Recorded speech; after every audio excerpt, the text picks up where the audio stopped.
Waalaikumsalam warahmatullahi wabarakatuh. Selamat pagi anak-anak. Pagi, Bu. Apa kabar semuanya? Alhamdulillah, luar biasa. Allahu Akbar. Wah, pada semangat ya. Sebelum memasuki ke pembelajaran, kita berdoa terlebih dahulu ya, dipimpin oleh Mikel. Sebelum memulai belajar, mari kita berdoa terlebih dahulu. Berdoa dimulai. Berdoa selesai. Ya, terima kasih Mikel. Selanjutnya Ibu mau bertanya. Coba di sini siapa yang tadi pagi dikasih uang oleh orang tuanya? Saya, Bu. Wah, pada dikasih semua ya. Nah, Ibu mau tanya lagi. Kalian pada tahu tidak sejarah dari uang itu? Tidak, Bu. Belum pada baca ya materinya. Belum. Nah, di sini tuh hari ini Ibu mau menjelaskan materi tentang sejarah uang. Tapi sebelumnya Ibu mau menyampaikan dulu tujuan dari pembelajarannya. Nah, tujuan pembelajarannya itu yang pertama mengetahui sejarah uang pada masa dahulu sebelum adanya uang. Terus mengetahui sejarah uang pada masa setelah ditemukannya uang, ciri-ciri dari uang dan jenis-jenis uangnya. Nah, sesudah Ibu menjelaskan semuanya, Ibu harap kalian semua bisa memahaminya ya materinya. Baik, Bu. Tadi kan Ibu sudah memberitahu ya tujuan pembelajarannya. Ibu jelaskan satu-satu ya. Dari yang sejarah uang pada sebelum adanya uang. Jadi zaman dahulu itu sebelum manusia mengenal adanya uang, mereka melakukan transaksi jual beli itu dengan cara tukar menukar barang. Nah, tukar menukar barang ini disebut barter. Di mana dalam melakukan barter ini ada syaratnya, nggak asal saja ya. Yang pertama, orang yang diajak untuk bertukar barang harus mempunyai barang yang dibutuhkan. Yang kedua, orang yang akan diajak untuk bertukar barang harus membutuhkan barang tersebut. Maksudnya barang yang mau ditukar itu harus dibutuhkan sama orang itu. Misalnya, Neng butuh barang apa? Nah, Kinar juga butuh barang apa gitu. Jadi harus saling membutuhkan lah antara satu sama lain. Nah, yang ketiga, barang yang akan ditukarkan itu harus bernilai sama. Jadi antara barang satu sama barang satu harus sama nilainya, nggak boleh timpang tindih, gitu. Nggak boleh beda ya. Contoh barter gini misalnya. Mikel punya pulpen, Ijal punya spidol. Nah, pas mau ngegambar, si Ijal tuh butuh pulpen buat mewarnai, sementara Mikel juga butuh spidol buat mewarnai. Jadi saling menukar gitu ya. Nanti, tapi barter ini tuh ada kekurangan, ada hambatannya juga dalam melakukannya. Coba ada yang tahu hambatannya? Hambatan apa saja, Bu? Nah, bagus apa pertanyaannya? Untuk hambatannya, yang pertama, orang itu sulit untuk menemukan yang akan melakukan kegiatan tukar menukar barang. Yang kedua, sulit untuk menemukan nilai barangnya. Yang ketiga, barang yang dibutuhkan belum tentu dapat ditukar. Yang keempat, barang sulit untuk dibawa. Kelima, barang tidak tahan lama. Dan yang keenam, barang yang akan ditukar sulit untuk dibagi atau dipecah-pecah. Nah, karena adanya kekurangan dan hambatan tersebut, maka kegiatan barter ini ditinggalkan oleh orang-orang dan mencari cara yang lain untuk melakukan transaksi jual beli. Nah, dari kekurangan dan hambatan tersebut, maka orang-orang pada zaman dahulu tuh meninggalkan kegiatan barter itu karena banyaknya kekurangan dan mencari cara lain untuk melakukan kegiatan jual beli yang mana yang tidak merepotkan, yang mudah dibawa dan dapat diterima oleh setiap pedagang. Dari situ muncullah dengan adanya uang. Maka uang yang muncul itu uang kertas dan logam, Bu. Bagus saja pertanyaannya. Untuk uangnya belum ada uang kertas dan uang logam saat itu. Lalu uang apa, Bu? Nah, untuk uang yang dimaksud di sini itu uang barang, uang logam dan uang yang digunakan oleh orang-orang sekarang. Nah, ini jelaskan satu-satu ya. Yang pertama uang barang. Uang barang itu digunakan setelah barter, yang mana orang-orang zaman dulu telah ditinggalkan barter itu. Jadi orang-orang mulai mengenal barang sebagai pengganti dari uang. Tapi nggak semua barang dapat digunakan sebagai uang. Hanya barang-barang berharga saja yang bisa digunakan untuk transaksi jual beli. Misalnya kayak beras, ikan, gigi ikan paus, teh, tembakau, itu senjata gitu ya yang bisa dipakai. Nah, barang-barang itu semua itu disebut uang barang. Namun uang barang itu pun ditinggalkan oleh orang-orang saat itu tuh. Uang barang ditinggalkan saat itu tuh karena tidak dapat dibagi menjadi bagian-bagian yang kecil, sukar buat disimpan, sukar dibawa kemana-mana, jadi kayak ribet dibawa kemana-mana. tidak tahan lama, mudah hancur, dan nilainya juga tidak tetap. Nah, jadi karena itu uang barang oleh orang di zaman saat itu ditinggalkan. Apakah paham Bang penyampaiannya sampai sini? Paham, Bu. Nah, alhamdulillah ya kalau materinya paham sampai di sini. Oke, kita lanjutkan ya. Selanjutnya ada uang logam. Nah, setelah uang barang tidak digunakan lagi, orang-orang mulai menggunakan uang logam sebagai alat tukar. Di mana logam yang dipilih alat tukar karena bernilai tinggi dan mudah dipecah atau dibagi-bagi nilainya. Logam yang dipilih sebagai alat tukar yaitu logam mulia, misalnya kayak emas, perak, tembaga. Nih contohnya seperti ini. Ya. Emas, perak. Nah. Sehingga setelah diberlakukannya sebagai alat tukar dengan logam, orang-orang mulai membuat uang dari emas dan perak. Adapun bentuk uang logam ada yang berbentuk koin, lempengan, atau memanjang.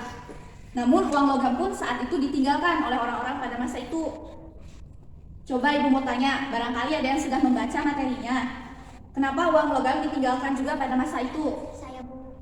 Ya, siapa? Coba kenapa? Karena kurang praktis saat harus membawa dengan jumlah yang banyak. Uang emas nilainya tinggi karena tidak semua barang memiliki nilai yang sama dengan emas. Ya, bagus. Jawabannya siapa? Jadi, saat itu orang-orang meninggalkan uang logam karena yang pertama kurang praktis jika dibawa kemana-mana. Jadi ribet gitu. Berat kan emas dibawa kemana-mana. Jumlahnya apalagi kalau banyak jumlahnya kan berat. Lalu nilainya itu tinggi. Karena tidak semua barang punya nilainya itu setara dengan harga emas. Nah, setelah uang logam ditinggalkan, orang-orang mulai membuat uang yang praktis yang mudah dibawa, yaitu apa coba? Uang kertas ya. Nah, tapi zaman dulu tuh uang kertas awalnya digunakan sebagai bukti kepemilikan emas dan perak. Maksudnya itu orang-orang dapat menggunakan uang kertas jika mempunyai jaminan, yaitu berupa uang emas dan perak. Di Indonesia pada zaman penjajahan orang-orang sudah mengenal uang loh. Berarti udah lama ya uang dikenal, bukan zaman sekarang saja ya. Dari zaman penjajahan sudah ada. Adapun uang yang dikenal waktu zaman penjajahan itu uang kertas dan uang logam yang sudah disetujui oleh waktu zaman penjajahan Belanda dan Jepang oleh pemerintah Jepang dan Belanda. Tapi setelah merdeka, Indonesia membuat uang sendiri tahun 1946 yang dikeluarkan oleh pemerintah. Uang tersebut dinamakan Uang Republik Indonesia atau ORI, yang digunakan hingga akhir 1968. Nah, jadi setelah itu mulailah uang telah dikenal dari situ. Bahkan saat zaman penjajahan pun uang telah digunakan. Nih contoh-contoh uangnya, uang zaman dahulu itu seperti ini. Nah, itu uang logam, ini uang kertas. Beda kan sama yang zaman sekarang ya? Beda ya? Zaman sekarang udah bagus-bagus ya uangnya juga. Harusnya 75.000 Ya, malah di 75.000 ya? Iya. Nah, coba sekarang Ibu mau bertanya ya. Ada yang tahu tidak ciri-ciri dari uang tahun 1998? Nah, Mikel, coba apa saja ciri-ciri uang? Ciri-ciri uang kertas ada tulisan Republik Indonesia, ada tulisan pembayaran yang sah, ada angka dan tulisan huruf yang menunjukkan nilai nominal uang, ada tahun terbitnya, ada tanda tangan Menteri Keuangan. Kalau ciri uang logam ada tulisan Indonesia, ada angka yang menunjukkan nilai nominal uang, ada tahun terbitnya, tidak ada tandanya Menteri Keuangan. Oke, bagus Mikel jawabannya, sangat bagus ya. Nah, jadi ciri-ciri uang logam dan uang logam saat tahun 1998 itu telah dijawab yang tadi oleh Mikel ya. Nah, sekarang Ibu mau bertanya lagi. Siapa yang tahu ciri-ciri uang kertas dan logam yang digunakan sekarang? Apa saja? Siapa yang tahu? Saya, Bu. Ya, Rizal apa? Ciri-ciri uang kertas itu ada tulisan Bank Indonesia, ada tulisan angka dan huruf yang menunjukkan nilai nominal uang, ada angka tahun dikeluarkan uang, ada tanda tangan Direktur Bank Indonesia, ada nomor seri uang. Kalau ciri uang logamnya saya tidak tahu, Bu. Nah, baik Rizal, tidak apa. Kalau tidak tahu itu saja jawabannya sudah bagus. Nah, coba siapa yang tahu ciri-ciri uang logam? Saya, Bu. Ya, Kinar apa? Ciri-ciri uang logam itu ada tulisan Bank Indonesia, ada angka yang menunjukkan nilai nominal uang, ada angka tahun pembuatannya. Oke, bagus Kinar jawabannya. Sampai di sini dipahami tidak materinya? Tidak, Bu, sudah paham. Alhamdulillah kalau sudah paham. Baik, kita lanjutkan materi terakhir ya. Nah, materi terakhir ini tentang jenis-jenis uang. Jenis-jenis uang itu dibagi dua macam, yaitu uang kartal dan uang giral. Yang pertama, uang kartal, yaitu alat pembayaran yang sah yang digunakan oleh masyarakat dalam melakukan transaksi jual beli. Adapun bentuk uang kartal, yaitu ada uang kertas dan uang logam. Uang kertas yaitu uang yang terbuat dari kertas. Uang tersebut dikeluarkan oleh Bank Indonesia yang dibukuhi dengan gambar dan cap tertentu. Nih contoh uang kertas yang sekarang kayak gini. Udah tahu kan uang zaman sekarang yang uang Indonesia kayak gimana? 75 gak ada. Enggak, belum kayak ini berarti ya. Itu yang baru. Nah, adapun uang logam yaitu uang yang terbuat dari logam. Misalnya seperti emas, perak, baja. Nih, buat terbuatnya uang logam kayak gini. Uang receh 500 kayak gitu. Iya, ya.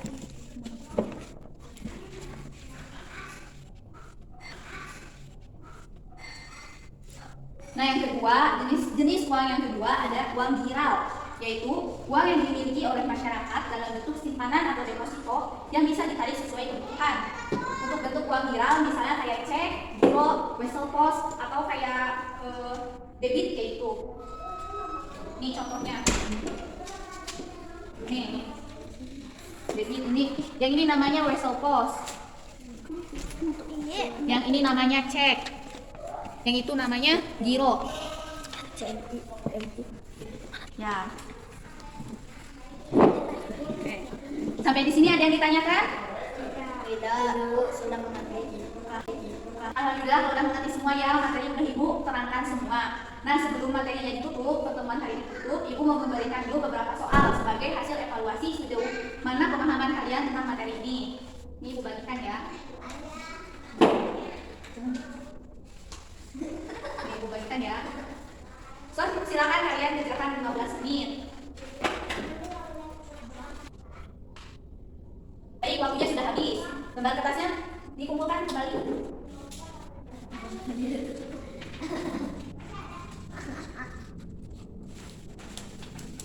Alhamdulillah materi hari ini sudah tersampaikan semua. Semoga yang Ibu sampaikan dapat bermanfaat ya.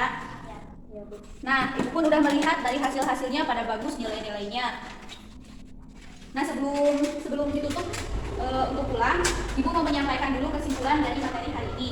Jadi zaman dahulu itu orang-orang belum mengenal yang namanya adanya uang. Mereka melakukan transaksi jual beli melalui barter. Namun karena barter terdapat beberapa kekurangan, sehingga kegiatan tersebut ditinggalkan dan diganti dengan menggunakan uang barang. Dan uang barang pun sama, banyak kekurangan sehingga ditinggalkan dan diganti dengan uang logam. Begitupun dengan uang logam, karena nilainya tidak setara banyak kekurangannya, ditinggalkan pula, sehingga dibuatlah uang kertas. Indonesia pun pada zaman penjajahan sudah ada yang namanya uang kertas digunakan untuk transaksi. Namun saat merdeka, sesudah merdeka, Indonesia membuat uang sendiri yang digunakan sampai sekarang. Baik, sekian pematerian dari Ibu pertemuan sekarang. Ibu tutup ya. Assalamualaikum warahmatullahi wabarakatuh.